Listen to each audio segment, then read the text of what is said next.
Good evening, y'all. This is the 171st episode of Tone Takes. I have no images. I have no videos. I Today I was really disturbed, but kind of ended on a high note. Donald Trump signed an executive order ending the separation of parents from their children, migrants who crossed the border being separated. But the story that really broke my heart was seeing an article about an 8-month-old and an 11-month-old child showing up here in the state of Michigan. I believe it was, I want to say Battle Creek. I can't remember exactly where. Somewhere on the west side of Michigan.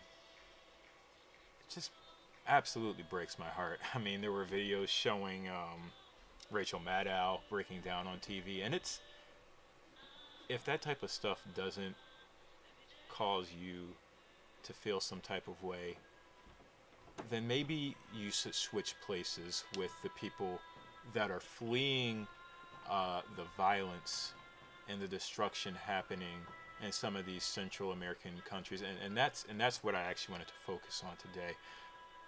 What's happening in El Salvador and a lot of these other countries?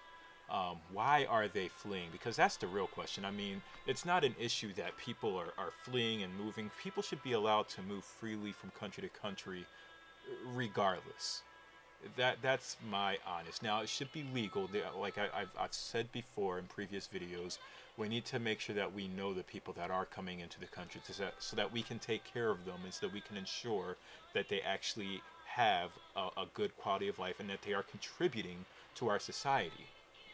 I liken it to locking your house and your basement doors and everything. You wouldn't just leave those open for anyone to come in and sneak and take food and live in your basement and not know who's in your house. You want to know who you're letting in so that you can help them. And that's my stance on immigration.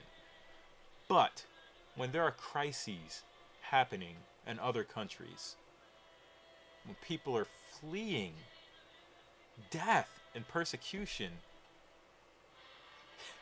this should not be happening. So I'm glad Trump signed an executive order. Apparently it's not enough because some of the 2,000 children that have already been separated, Homeland Security or Health and Human Services are saying they might not be able to reunite those. But no, they need to do everything in their frickin' power to reunite these children, to reunite these 8-month-old and 11-month-old children, babies, newborns, with their family.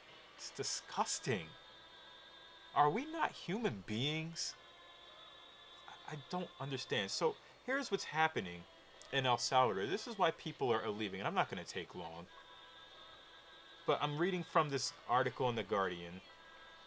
It's talking about femicide, a devastating epidemic of femicide in El Salvador. And there's one good paragraph here. Pressure to tackle the femicide epidemic has been mounting. In March, the UN office in San Salvador called for government action to strengthen special tribunals for women and specialist services at the National Civil Police branches. A month later, women's rights organizations protested outside the Attorney General's office with banners reading, "It's not a crime of passion, it's a crime of patriarchy, and we demand the state guarantee the right to a life free from violence."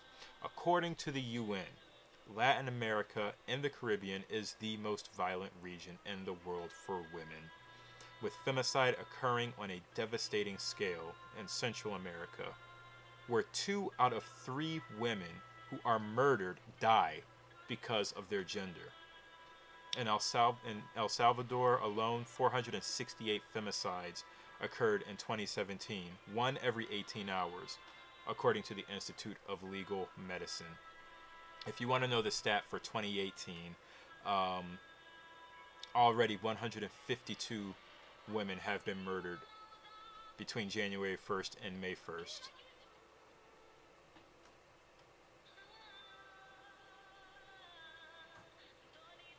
When we talk about things like Me Too and Time's Up, I don't really know where I want to go with that. But the murder of women, the hurting of women in any way is terrible. But I really do hope that we somehow reach out to these women that are literally dying.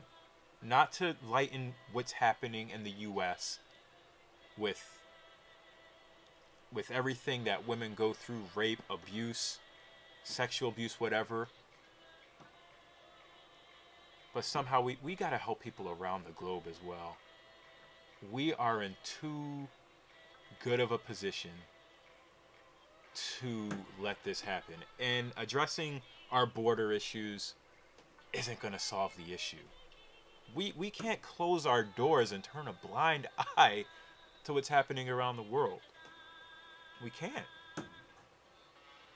People should be allowed to seek freedom, but we need to do more as human beings, and not just in the United States, but every single country around the world. We should be able to go into El Salvador and send people down there, the UN, whatever. Things need to happen. I don't know what needs to happen, but something needs to happen to stem the violence. This femicide. Last month, the Attorney General's office responded by launching a new unit to combat the crisis. 4 officials will coordinate nationwide efforts to halt violence against women, children and adolescents, the LGBT community, and other vulnerable groups. But it just doesn't seem like enough is happening. It doesn't seem that they have enough support. So that's all I want to talk about. This is why we have this increase, this influx of people from Central America, and they're not just going to the United States. They're going to Mexico. They're fleeing to other countries as well. But no one's treating them the way the U.S. has treated them, at least not to my knowledge. This is barbaric treatment, and I'm glad that Trump kind of did something to end it. But I think there needs to be an intervention in El Salvador and in all the Central American countries. I hate us using our resources to go into other countries and fix their problems. But if we don't help them fix their problems there, this is what happens. You see exactly what we get. So it's either we help them fix their issues and we get to the root of it, or they come to the U.S. and then we have to help them here. So that's my point of view. I'd like to know what other people think about this. But it was just heartbreaking today, man. I told my wife I had to hold back tears when I was reading an article at work today. And I'm not one to cry, but I couldn't read that story about the 8-month-old and 11-month-old being separated from their parents and brought all the way to Michigan, and not think about, what if I had to escape? What if my wife and our 2 daughters had to escape from some violence here? Like, let's just say something just crazy happened in the U.S. and we had to escape to Canada. And they separated us. Innocent women and children separated. You can separate me from my girls. Don't separate my wife from our girls. It's sickening. So, again, I'm glad it came to an end. But this is what they're escaping. That's all I got. I can't talk much more about this. Let me know what you guys think. And I will talk to you all tomorrow. Hopefully about something different. But we'll see. Peace out.